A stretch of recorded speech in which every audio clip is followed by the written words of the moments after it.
मैं और जेंसी दोनों बार वहां पहुंचे। मैंने सारा कोश फूंक दिया लेकिन कोई उत्तर नहीं मिला। उसके कमरे की तलाशी भी ली लेकिन कोई नहीं मिला। जेंसी को शक हो गया और उसने कहा कि हमें कैमरा चेक करना चाहिए। मैंने पूछा कौन से कैमरा। जेंसी ने बताया कि कल रात को उसके रोज पर शक हुआ था, इसलिए दोनों बहनों के कमरे में कैमरा लगाया गया था। इस काम के लिए मैंने जेंसी को शाबाशी दी। जेंसी दोनों हिडन कैमरे को निकाल सकते हैं और पीसी से कनेक्ट कर दिए गए हैं। रात को लगभग 2 बजे रोज उठती थी और अपने कमरे से बाहर हो जाती थी। इस कैमरे में इसके अलावा कुछ नहीं था। दूसरे कैमरे में 2 बजे रोज सारा के कमरे में रखा गया था। रोज ने चुपके से सारा का पैर पकड़ा और उसे घसीटते हुए बाहर लेकर आया।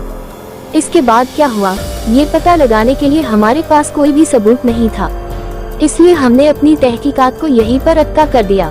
लेकिन अगले दिन हम 11:30 बजे उस घाटी के पास और रात को 2 बजे उस कमरे में काफी देर तक रुके रहे। हमें लगा कि शायद कुछ हमारे हाथ लग जाए और पता चल जाए कि उन दोनों बहनों के साथ क्या हुआ था। हमें कुछ जाने को नहीं मिला। 2 दिन बाद हॉरर स्टोरी हिंदी में 2 दिन के बाद अखबार में एक लेख आया था।